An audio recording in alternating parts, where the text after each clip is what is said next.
Musical Talk, the UK's independent musical theatre podcast.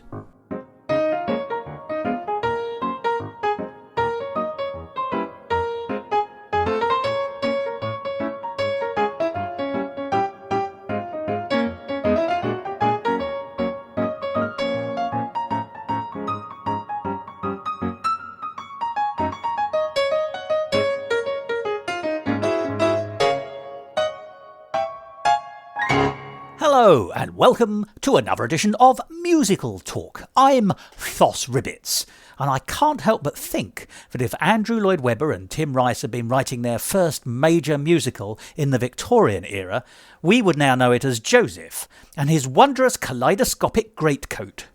But that's very much by the by, because we're not talking about that show today. What we're actually doing is picking up a conversation that you heard the first half of last week. It's a conversation I had with the always lovely Tom Arnold, the noted composer and the composer of the House of Edgar. You may know him best from that, where we were talking about shows that we've watched in video form as part of our virtual Edinburgh Festival Fringe. Now, last week we looked in depth at Redacted Arachnid, the non-musical play purporting to tell the story in a highly amusing way of the creation and production of the Spider-Man musical of a few years ago, and also a great favourite with us both, that's Timpson the musical. But today we're going to hear the last half of that conversation where we look at The Toxic Avenger, which is a musicalisation of a film from the 1980s, and a huge amount of fun it was too. Now, the great thing, as I've already alluded, is the fact that all the shows we discussed last week, and indeed this week, can be seen online. So if you would like to see The Toxic Avenger in all its glory, you can do so, and I'll be giving you details of how to do that at the end of the episode. And in addition to that conversation, you'll also hear Tom talking about some musicals which have caught his eye, which are available to hear in various places online, including Lawrence Owen and Lindsay Sharman's very excellent Jekyll and Hyde adaptation from 2019. And we'll be talking more about that next week. But let's bring us back to this week. So what are you getting? Well, in just a minute, we'll hear that extended conversation with Tom about The Toxic Avenger. And then after that, we'll hear a short extract of a conversation I recorded with the equally wonderful and equally noted composer Michael Gordon Shapiro about The Toxic Avenger when he and I saw it together in Edinburgh in 2017.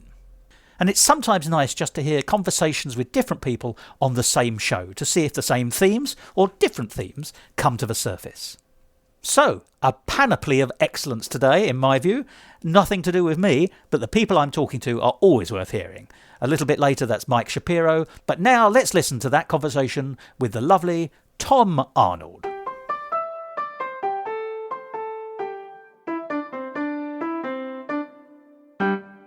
Musical Talk, the UK's independent musical theatre podcast.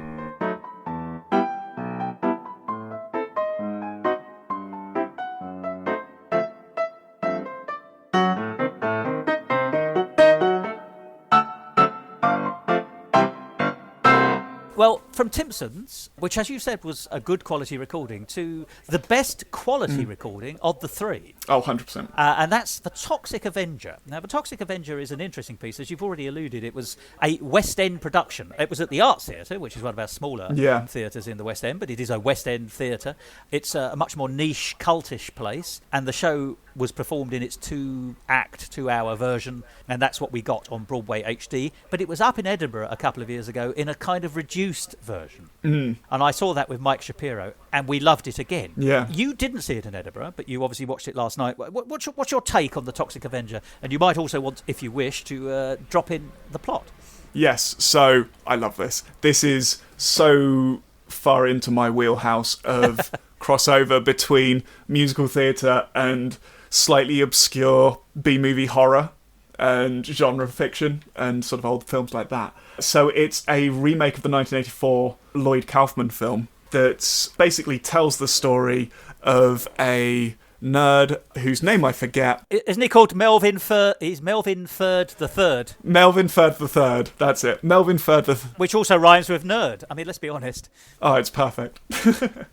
Melvin Ferd the Third, who falls into a vat of toxic waste and emerges as the Toxic Avenger, a grisly sort of Hulk-like, also reminiscent of Swamp Thing, if you're a comic book fan, who decides he's going to right all the environmental issues in the world and goes to fight, and also hopefully win the girl along the way, kind of thing, if all goes to plan.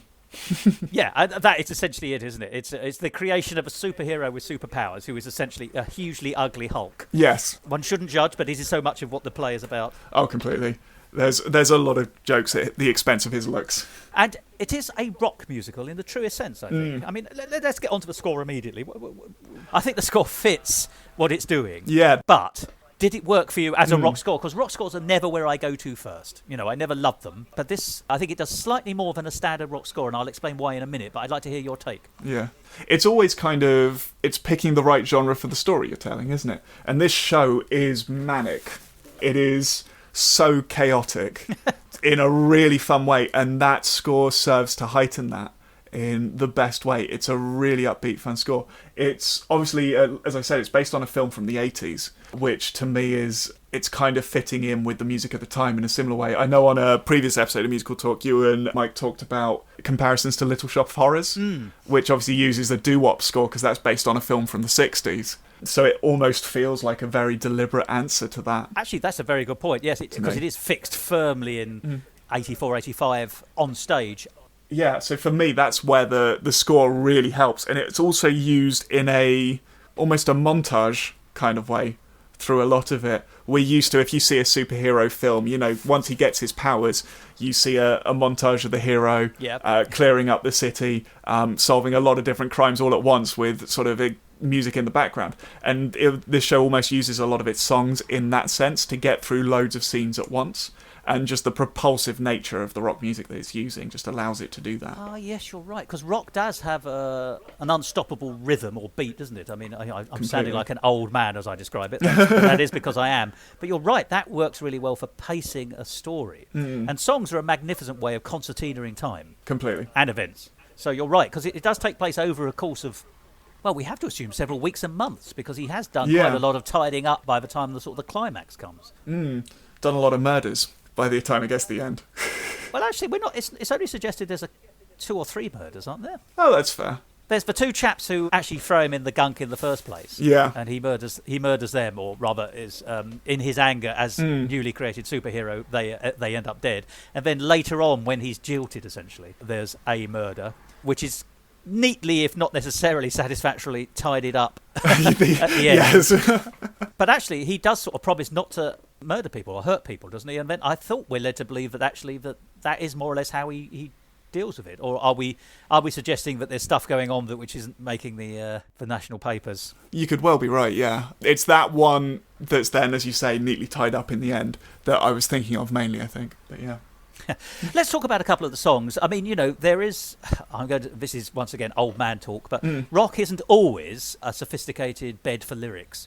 Yeah. And indeed, we do get that. You know, there's the archetypal rock song where I think he's been newly created the Avenger, and he has a song with the immortal lyric, I'm going to kick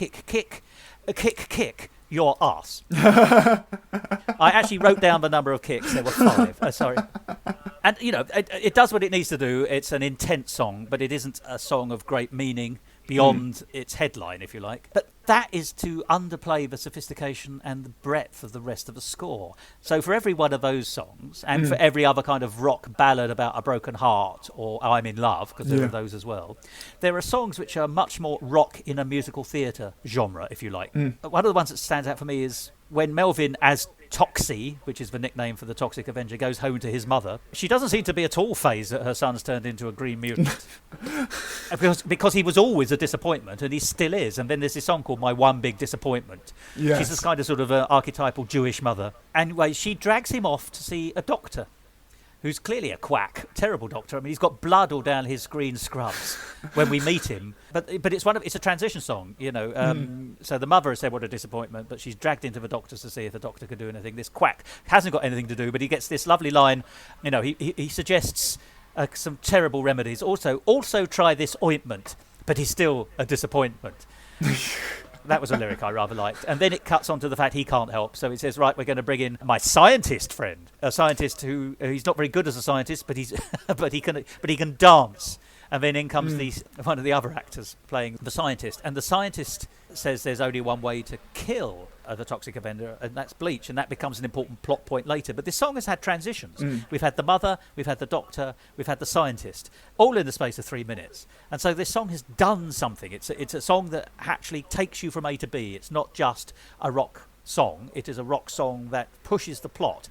And as a result, is ameliorated as a rock song to become more of a musical theatre number. But of course, it's taken out of what can sometimes be a traditional sense of musical theatre by being a bit more rocky. It's a happy fusion, and I think you mentioned fusion a few minutes ago. Yes, there's a couple of other songs that really stuck out to me that are kind of in that vein as well. Of The Legend of the Toxic Avenger is... Oh, the folk song! Mad! Is a masterpiece. It is so funny, and I've had it stuck in my head since I watched it. It's a really smart, silly device. It's also, of all the moments, I mean, there's quite a few fourth wall breaks, but it's one that leaves the fourth wall completely derelict. It's not there. He's in the audience by the end of it. It's a great time. And it's brought up sharp with in a meta-theatrical way as well, which I'm not going to ruin, isn't it? Yes, absolutely. The end of that song is wonderful. And then the other song that really stuck out to me was Evil is Hot, which is kind of the other song in the show that really breaks out of the genre of the rest of the piece and into... It's still rocky, but it's also using a lot of tango influences and that kind of thing in an almost sort of classic, like, Disney villain song kind of way, it's just really clever and really fun. But once again, there are hidden flourishes all through the piece. It's just a little throwaway, and it's not that sophisticated, but it caught my ear, and I loved it. There's an early song about who's going to save New Jersey, I think it was. And they're in a bit of New Jersey which is called Tromaville, which is an in-joke anyway, because the company that made the film was Troma. So they're in Tromaville, where if the pollution doesn't kill you, the aroma will. And I thought that was wonderful. I thought, oh, I like this. That is precise, isn't it? That's great. Yeah. How familiar are you with Troma and with Troma films, just out of interest? Well, not much. I'm aware that the Toxic Avenger was a surprise success and then sort of became, if you like, the father of the company's lurch into sort of B-movie horror films, but that's about it. Yeah, they're a really interesting company, and it comes back to the ties with Little Shop of Horrors, in a way. Go on. That I find really fascinating. So Little Shop of Horrors, this is what I was saying about, this is my wheelhouse, I love this sort of stuff. Little Shop of Horrors originally obviously was a Roger Corman film back in the 60s. Bless him. Yeah, oh, brilliant. Had a young Jack Nicholson in it at the very start of his career, that film. He was one of the patients of the dentist. Oh, really? Yeah. Because he goes... Let's talk briefly about Edgar Allan Poe, because Jack Nicholson as a young man plays the very camp young hero in The Raven, also by Roger Corman, about the same time. Exactly. Yeah, so that was my entry point into Roger Corman's work, is very much through the Poe cycle of, I think, 8 films he did, most of which starred Vincent Price and those kind of movies. And Troma was set up by Lloyd Kaufman, who directed The Toxic Avenger, and is also, interestingly, he's an exec producer on this filmed version of this show. Oh, he's right, so he's still involved. Lovely. Yeah, I would be fascinated to know, like, how involved he was in the development of this. But the films that Troma made were, in their own way, a parody of those Ed Wood, Roger Corman type films from the 50s and 60s. So there's something interesting here about... I was listening to the episode where you and Mike were comparing this to Little Shop of Horrors, and I find there to be almost... There's an element of sincerity to Little Shop, that it takes its story relatively seriously. Yes. Certainly compared to this piece. And I almost feel like they have that same relationship in the way that the Troma films have to the Roger Corman films of that same era. It's that kind of... They're a pastiche of that. So you end up with a lot of moments in this that feel reminiscent of Little Shop of Horrors, but turned up even further to 11. And, I mean, Little Shop obviously isn't by any means a sensible show. It's not a subtle piece, no. No, but it's... The real point of comparison for me was almost in their endings. And I don't know how much I can say about that without spoiling. Here we go. There's spoilers coming up for Little Shop and Toxic Avenger. So if you haven't seen either, been warned. Well, shame on you if you haven't seen either. Oh, absolutely. But so Little Shop, certainly in its stage version, ends with Seymour getting his comeuppance. And Seymour, of course, dies. And there's a reading of that film that's, you can see it almost as a Shakespearean tragedy. It's the man with a fundamental flaw, and that flaw leads to his own demise. Yes, and the demise of many more. Yeah, exactly. And in a way, I think that shows the sincerity of Little Shop compared to the Toxic Avenger and what the Toxic Avenger is. Because, as we said before, admittedly, it doesn't seem to be as many deaths as in Little Shop, but Toxie does kill 3 people. Yes. And at the end, it's like, oh, but that's fine. Yeah. And it's a throwaway kind of gag. Oh, they deserved it kind of thing. And I find that really interesting. So for me, I don't know how familiar you are with the musical of Evil Dead. No, I know the film. I didn't know there was a musical, so no, not at all. Yeah, it's run for years in Toronto, and it's got a very similar anarchic tone to this. It reminded me an awful lot of that, in a way, because that's got a similar... It's still joyous, but it's got a similar insincerity to it, and complete irreverence. There's no attempt to do anything sort of emotionally authentic in it, if that makes sense. Which isn't a fault of it, it's just that's the type of humour that it's using throughout. And the other one that it really made me think of was the Rocky Horror Show. Which it overtly references. It does, exactly. Because A. Brad and A. Janet turn up. Yes, exactly. Oh, it's great. And there's almost a similar sense. Both Evil Dead and the Rocky Horror Show are obviously known for their audience interaction. Yes. And that kind of element of it. And there's something about that as well that comes up in the way this is shot. So much of the camera is on a dolly or on a crane, and it comes over the audience to the stage. It's not a show that tries to, when it's being filmed, they don't try to avoid showing the audience. They always want to show the audience clapping along, and almost at times they're in the way of the stage. No, quite. They're in, aren't they? They are part of it. Yeah, it's a really fun way of showing it, and it's something that generates so much atmosphere when you watch it. I was laughing out loud at multiple points throughout this when I was watching it, and I think part of that is because the way it's been shot, they've done an amazing job of making you feel like you're in the room. It's very cinematically shot. I agree with that. There are definitely aerial shots which you don't see in. We're back to Busby Berkeley with that kind of thing. Exactly, and it's that whole aspect of this is a show that needs to be shared with an audience, so we're going to put the audience in the frame as much as possible. That I find really interesting. I do like its knowingness, and it knows that it's, we're back to the fourth wall again, aren't we? But yes, it knows there's an audience there, and it's not afraid to pick up on that. It probably also knows that a lot of its audience are musical theatre fans. Yeah. Not just rock fans or B-movie fans. I mean, it offers up a lot to the observant viewer, I thought. 100%. Let's just, off the top of your head, did you spot the throwaway references to other musicals? You've mentioned a few in the score, but there were other sort of prop-based ones. Go on. So I got the Rocky Horror one, which is pretty overt. You'd struggle to miss that one. I'm trying to think if there are any others that I didn't get. Well, what came up then? What did I miss? Well, some of the ones I spotted were just a throwaway. We're in the blind librarian's bedroom. She's got a Urinetown T-shirt. Oh yes. When in the song "You're a Disappointment," when we get to the bloodstained doctor, he's got an eye chart on the wall. Did you? I don't know if you noticed. It spells out School of Rock. That's fun. Oh, there's the Phantom of the Opera as well. Again, very overt. Oh, he puts the mask on, doesn't he? Yes, you're right. Yeah, so the mask is on, and the band plays a version of the theme that misses out just enough notes for somebody not to litigate. Copyright purposes. Yes. Yeah, exactly. Yes. There were a few throwaways as well. There was a very lovely brief cameo by... I think it was one of the sort of the two characters who... Once again, we had two characters who did all the doubling up, and they were magnificent together. So good. But one of them turns up briefly dressed as Little Orphan Annie. There was a very it was a real throwaway. She's just wearing that distinctive red dress with the belt.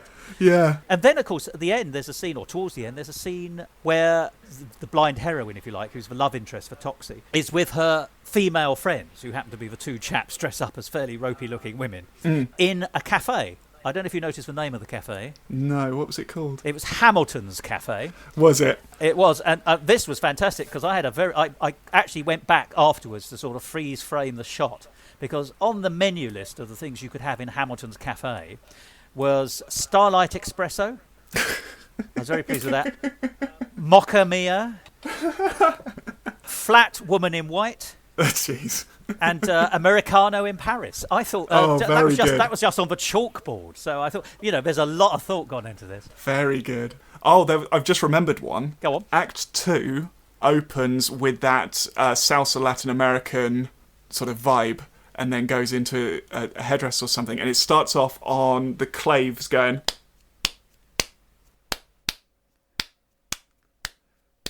And it felt to me very much like a deliberate reference to In the Heights.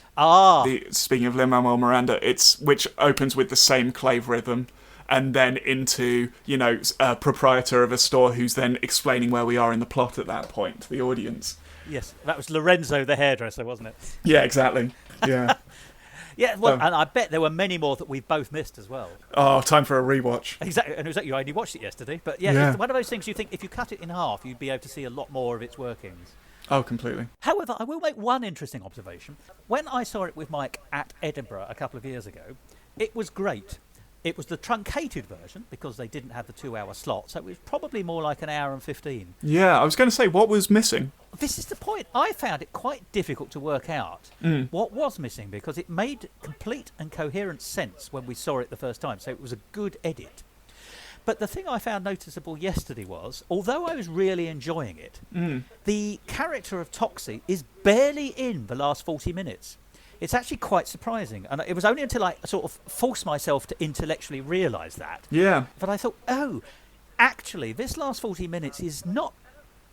It's not padding, but it is expendable. You actually don't need most of the 40 minutes. So if I had been asked to cut it down to an hour and 15... that's how I would have done it. I think I would have just really truncated the last 45 minutes into the essential plot beats and then stopped it from there. So, but it doesn't feel like padding. I enjoyed it all the way through. There was no sense that they were making it up to 2 hours, but it was much less plot driven. It was much more I suppose that's the point. It was character driven. It was, that's where we had the cafe scene where she's talking to her friends about how terrible it all is, and she's realized that her big French boyfriend that she thinks is in fact the mutant green Toxic Avenger and not very attractive.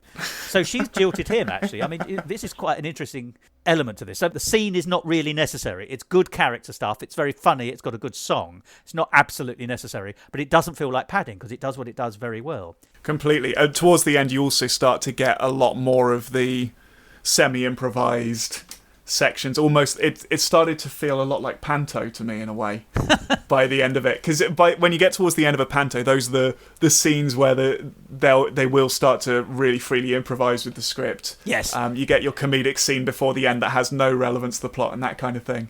And it reminded me an awful lot of that towards the end. I'll tell you what else it does, which I think is quite fun, and that leads on from the thing I was just describing, which is that the heroine, the blind librarian who is the love interest, is slowly revealed not to be actually that nice a character. Yeah. She is very drawn to looks, in this case, felt looks. She rejects Melvin because she doesn't like his face. She says everyone's beautiful, then she touches his face, and after shouting how greasy it is, rejects him because he's not good looking enough. Yeah. She finds the Toxic Avenger's chest fabulous because it's a big, bulky one. But when she does eventually get to touch his face, she rejects him. She rejects his advances. It's, in the Beauty and the Beast story... Yeah, she's the beast in terms of the personality. That's the interesting thing. He's actually, I mean, there are a few murders, so we do have to ignore them. But on the whole, he's very moral. Toxic. Yes. Whereas actually, his girlfriend isn't. That's where you do see the kind of the sexual politics in a way of particularly Troma's films kind of shining through in the way that female characters are used within this. They are almost entirely sort of sexually driven. As the mayor is here. Yeah, exactly. Although the mayor's male in the original, in the film. Oh, really? That's interesting. But yeah, that really is kind of reminiscent of the Troma sense of humour and very sort of male-driven sensibilities. They almost start to read like insert fan fiction in a way when you have the kind of the nerd character who can't get a break. Yes. You start to feel the kind of the writers in there themselves complaining a little bit about how unfair it is. But it's it's a good time. It's an interesting thing, actually, the way that bearing in mind the central love interest is a blind woman, which allows for a lot of comedy because she can't see a lot of what's happening, and from that there's some comedy to be had. But it is interesting. I didn't struggle with it, but I did have to sort of reconcile myself to the fact that the disabled character is made fun of a lot, which can feel awkward. Although I think we're invited into this comic book world of a silly, funny comic book world where we're invited to enjoy it all. It's a bit South Parkian in that sense.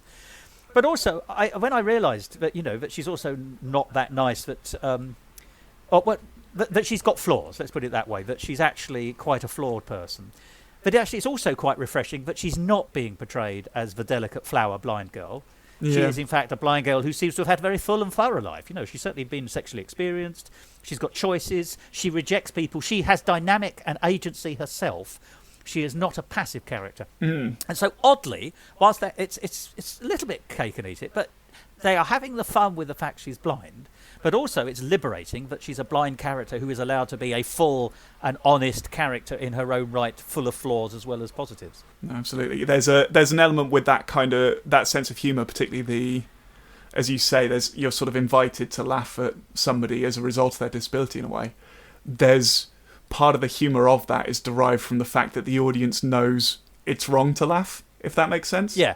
And that's why it's funny. It's taboo busting, isn't it? Yes. Yeah, it's a fascinating discussion of the morals of that that you can get into. But I do see what you mean. There's a certain squeamishness to it, particularly at the beginning when you haven't been completely won over by it yet, as it were. You're still sort of going into it, as it were.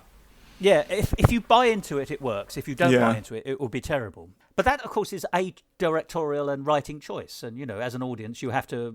You can't be expected to find everything appealing. And But so, yes, as I say, I didn't find it terrible, but I did have to sort of reconcile myself into a position where I was allowing myself to laugh at these things. There is a scene where she's writing a book, and it's clear that she's writing with a carrot rather than a pen.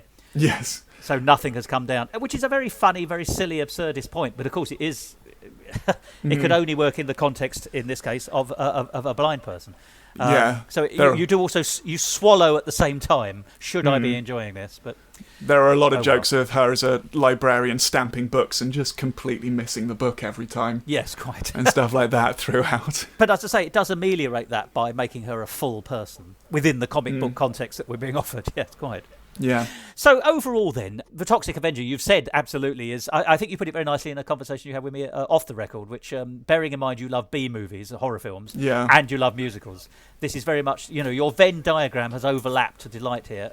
How would you ultimately sum up Toxic Avenger? It's great fun. If you are interested in those sort of films, you'll have a great time with it. If you aren't, I think there's still so much to enjoy here, and it also feels like, as I said, much of those sort of cult shows like Evil Dead and the Rocky Horror Show, it's probably a show as well best enjoyed with people. Yes. If you have Broadway HD, if you're able to hang out with your housemates or over Zoom at the moment, have a few drinks, stick it on, watch it together.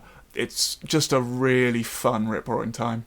And Broadway HD is a remarkably cheap streaming service, I thought. Yes, it's quite good, isn't it? Yeah, given that I hadn't realised there were so many shows out there that had such good filmed quality versions. I'm definitely going to be taking a deep dive into that back catalogue from this. But yeah, so it's well worth watching, I'd say, with friends. It's a great time. It's really good fun. To conclude, shall we move now on to a couple of scores? Should we do a little sort of coda to the episode? Tom, are you still happy to do that? Sure. Just a couple of other fun things to kind of throw in there.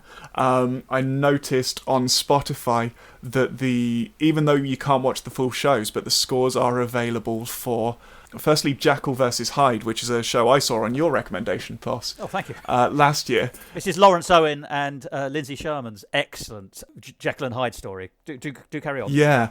It's about a man writing a musical version of Jekyll and Hyde and trying to put that on, and then the conflict with his wife over what creative direction that should go in. it was in the show when I saw it in Edinburgh. It's presented as a presentation kind of thing. It was in a very small room, slideshow at the back and that kind of thing. And on Spotify, I noticed if you listen through it, almost all the dialogue, I'm pretty sure, is all present there, and you can follow it very easily, almost as if it's a radio show. It wasn't as a piece totally reliant on the visuals. Obviously, they certainly help, but they weren't entirely necessary to tell the story, and it's really enjoyable as just a piece of almost radio entertainment. So I'd highly recommend people check that out on Spotify. It's really fun, really funny. And then the other one to mention was Unfortunate, which is from Fat Rascal Theatre. Have you seen Unfortunate? No, I don't know what this is, so I'm looking forward to you telling me.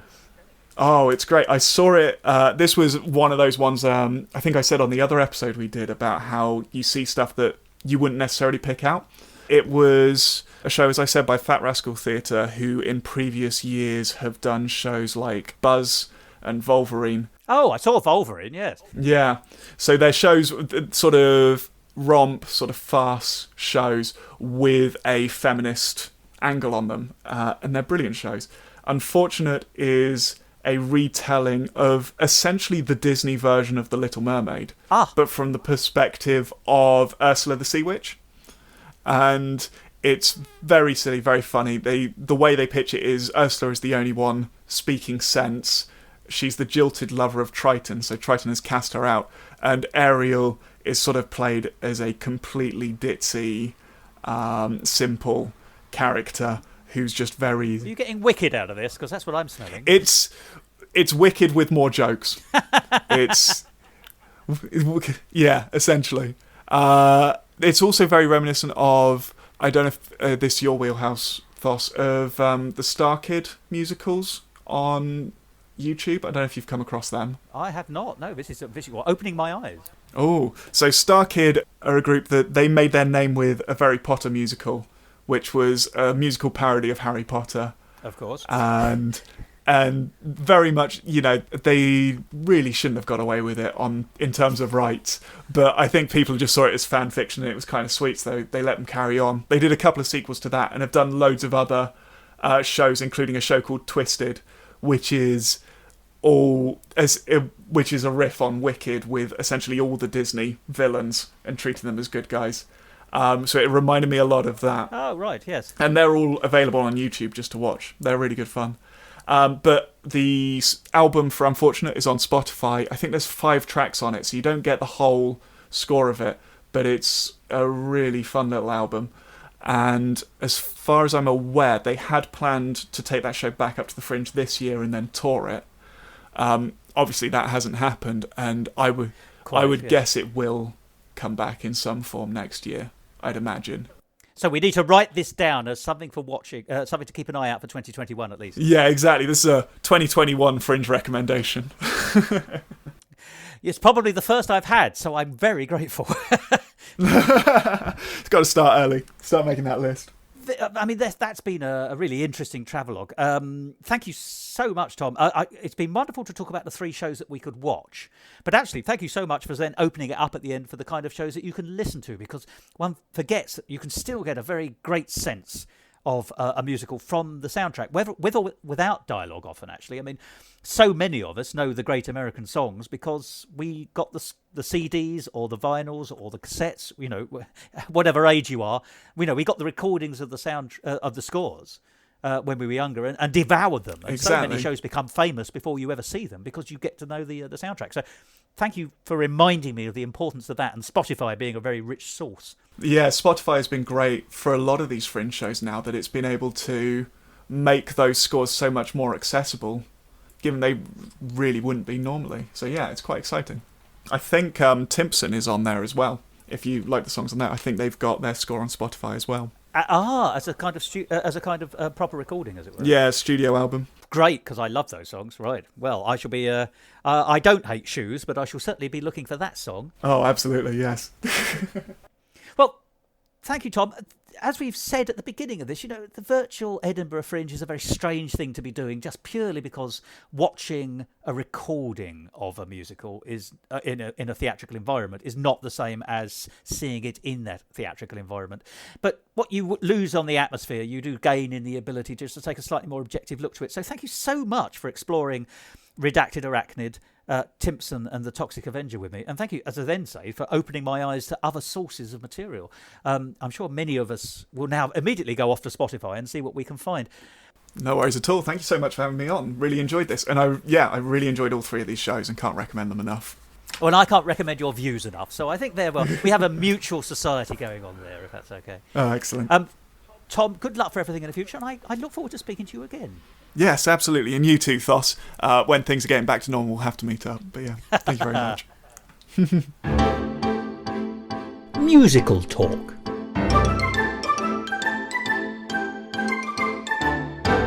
Mike, you're back. I can't believe it. Great to see you again. It's been so long. It has.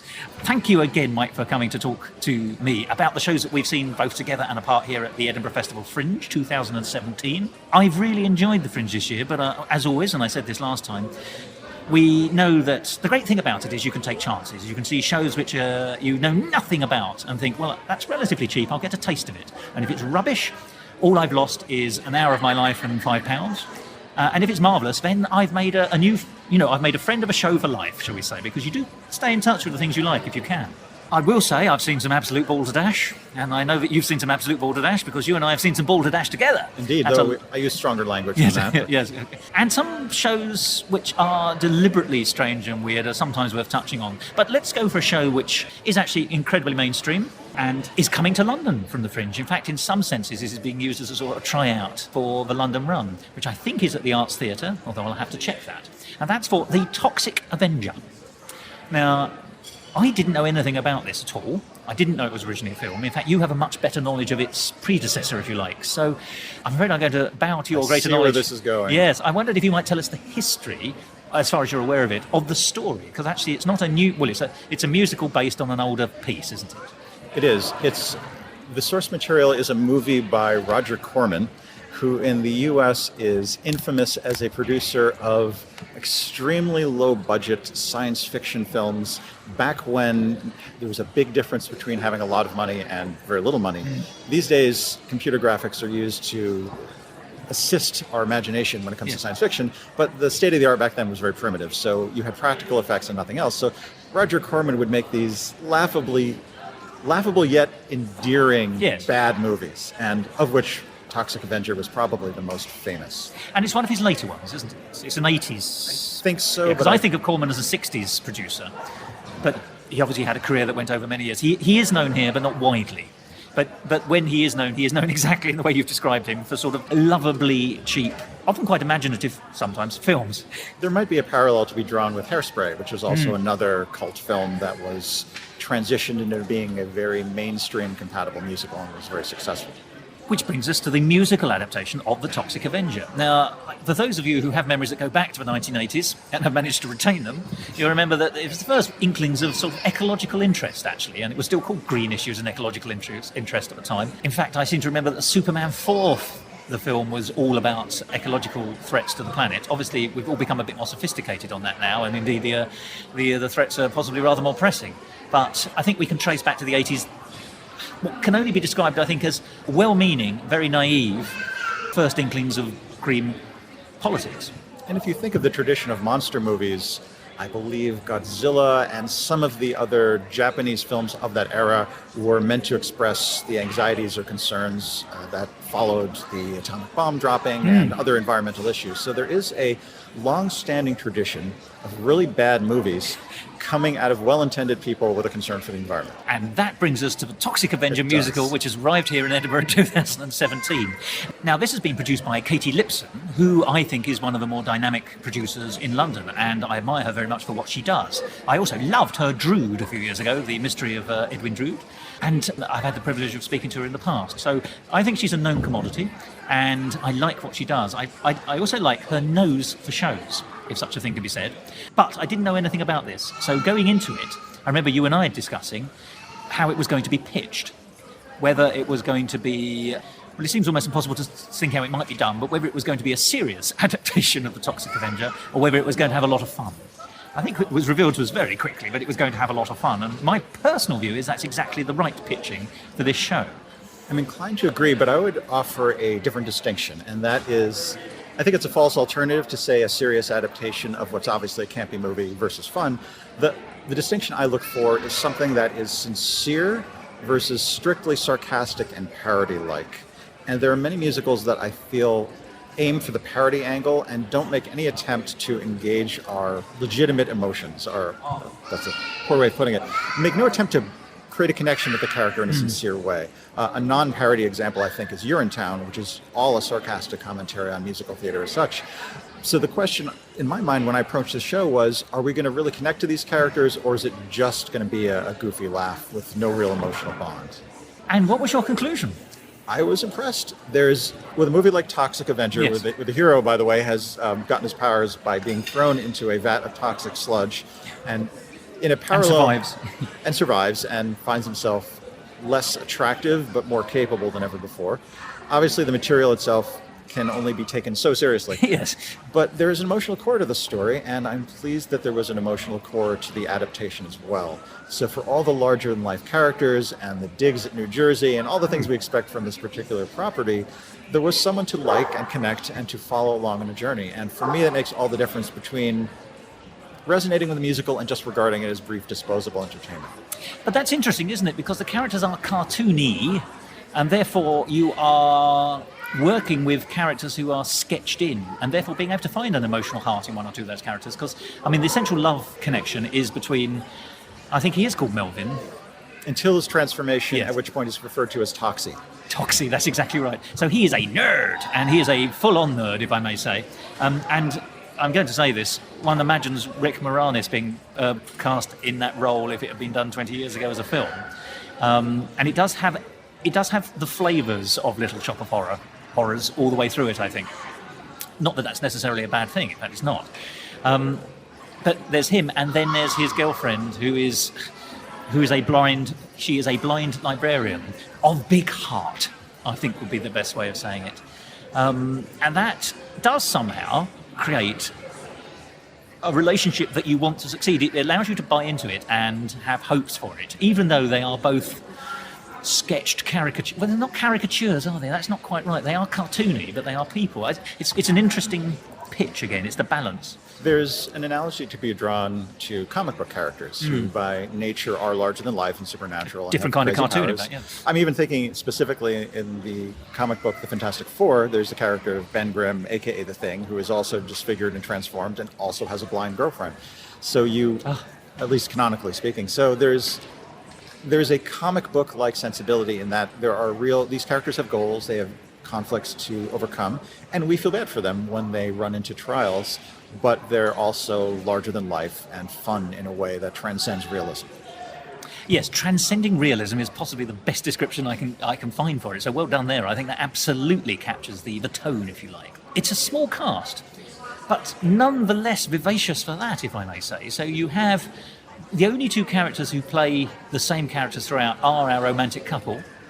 Everyone else has at least one other character and a whole bunch. So the evil mayoress of the town who's running the place in a draconian way to hide her corruption.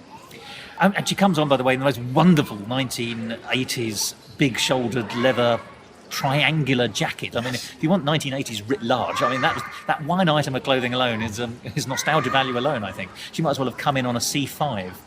Which in British terms is the first electric car.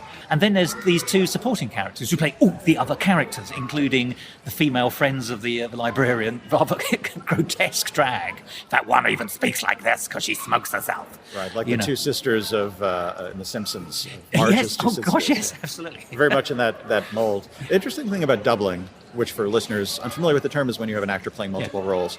It's often seen as a necessary evil, and the effect is diminished through costume. A character might reemerge with some sort of hat covering their face or a hood or whatever. This show embraces the fact that there is so much doubling and has fun with it. There's one particular joke where attention is explicitly drawn to a double in increasingly blatant ways, in increasingly funny ways. I won't spoil the joke, but they do have a lot of fun in acknowledging the fact that just 3 supporting actors are playing a dozen characters. Yes, absolutely. They it's a bit of fourth wall breaking, essentially. Yeah, the fourth wall is in tatters by the end of the show. Absolutely. But you're right, it's done for the benefit of comedy, and it works in that sense. Where it asks you to stretch your imagination, possibly to breaking point, it then gilds the lily, or at least sweetens the pill, by making you laugh all the way through. So I must say that I think it's a very successful piece. In terms of music, I'm going to be honest, it's not my cup of tea. It is your standard rock musical. I can't tell you any of the songs particularly. They haven't rung in my head, but nothing stood out as being bad. So I thought it did what it needed to do very satisfactorily, but I'm not going to be whistling the score at the bus stop. I'm a little more inclined towards rock-based scores than you, perhaps. You are. It could be seen as a distillation of 80s, maybe 70s, but predominantly 80s rock aesthetic, in the same way that Little Shop's score was a distillation of Motown and that 60s sound. It's joyous, it's fun, it's high energy. The ballads, much like the music in It Should Have Been You, which we discussed on a prior episode, the music is often very deftly woven around dialogue breaks and pauses, so it's tightly bound to the story, which is a virtue that you notice more from its absence than its presence, but it's very skillfully done. The music was by David Bryan, and the book, and I believe lyrics, at least the book, was done by Joe DiPietro, who was involved with Memphis, if memory serves, and is also the book writer of the show Ernest Shackleton Loves Me, which whose lyricist and star I interviewed in a prior episode of Musical Talk. So there's interconnection between other properties that we've talked about on the show. And Memphis is well known. I mean, it's certainly had a run in London, Memphis, so they are known commodities then. They are. I do love that show, but there's a lot of musical and lyrical talent here. I will say, there's a lot of playing with convention as well, isn't there? I mean, it's knowingly pastiching the genre of a whole number of things. I won't say when and where, but there's a lovely scene where you're led down a particular emotional avenue, and the lights close down, and you think, oh, that's the end of the scene, and we've seen it. And then suddenly they all go up, and one of the characters go, well, we could do this. And that's just beautiful. It really, it's comic rug pulling all the way through in some senses. They make use of tropes like that, and they make fun of tropes like that. But again, contrasting it to Urinetown, there isn't a cynical sense of disparaging troops like that. Everything is done in the spirit of joy and fun. It loves the material it's working with. Exactly. Yes, it doesn't hate it at all. Yes, you're quite right. That is actually, Urinetown is a good contrast. Because you're right, you don't come out of Urinetown with any spark of fun in your heart. Once again, that is a show that invites you to intellectually sneer. And much as I do enjoy an intellectual sneer when offered the opportunity, I do also like to add a sugar every now and then, a sugar lump needs to be added somewhere. So yes, I think it's got more joie de vivre than Urinetown by some margin. I'm going to be honest with you, I was a little worried about going in, because I thought rock, musical, cartoon characters, superheroes. I must say I'm very turned off by Hollywood these last 10 years, because all they seem to be offering me is superheroes. I wouldn't mind if they occasionally did something else. So I was thinking, this taps into a current zeitgeist which I'm not much enjoying, and then it completely confounded me because I enjoyed it immensely, and I would strongly recommend it. Likewise, and this was a abbreviated version of the show, trimmed down for Fringe purposes, Edinburgh purposes. And what I enjoyed is they made explicit reference to that fact, where one supporting character came out, was about to start a song, and then was told that the song was being cut from the show. Yes. So they jumped to the very last chord and word of the song, and he did a grand finale, having skipped the entire song. So they took a necessary evil and turned it into something we could enjoy, and I think that's the engine of the entire show, is taking conventions and necessary evils and having fun with them rather than at their expense. Dare I use the dread word deconstructionism? You may not. All right, I will not. But the spirit is well taken. So that's the Toxic Avenger. Musical talk. Well, there we have it. That was the conversation recorded in Edinburgh in 2017 that I conducted with Michael Gordon Shapiro about the Toxic Avenger, which we just seen. As you can hear, we wrongly attributed the original film to Roger Corman rather than to the Troma organisation, but little details like that I don't think absolutely matter, and of course by listening to this episode you're now in possession of the correct facts. And of course, before that, you heard a much more recently recorded conversation that I had with Tom Arnold, also about the Toxic Avenger, and some of the shows from Edinburgh which had caught his oral fancy, by which I mean you could hear them online, including Lawrence Owen and Lindsay Sharman's excellent Jekyll and Hyde adaptation of 2019. Now, we're going to be talking more about that next week, so do join us for that.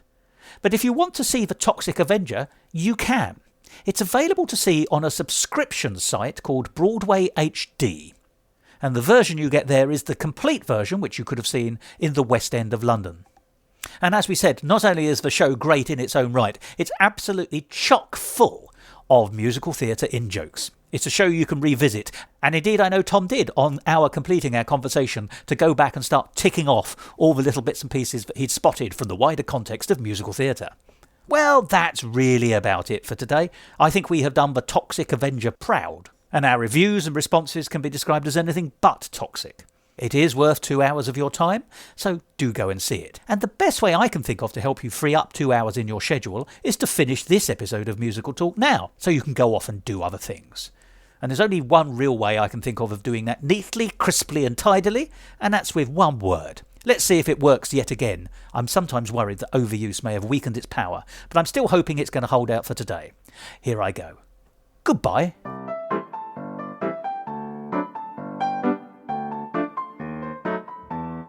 This episode of Musical Talk, presented by Thos Ribbits, Tom Arnold and Michael Gordon Shapiro, and edited by Thos Ribbits. Copyright Musical Talk 2020.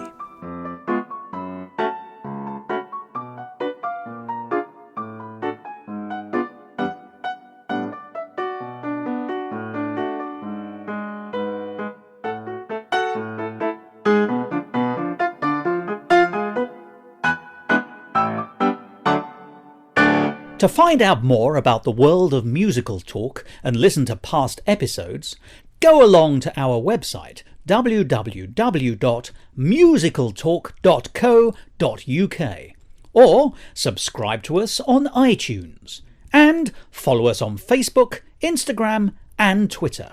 And if you want to follow me on Twitter, you can, at Musical Talk Thos. I mean, let's get onto the score immediately. What? I think the score fits. Yeah, I think the score fits what it's doing. Now, that's the end of the recording session, if you're okay with that, Tom. Were you okay 100%. With those generally? Yeah, no, I think that's all good. So do anything you want to cut, by all means, because I know I probably rambled on quite a bit in sections there, but yeah. If you think you rambled, you should have heard what I was saying.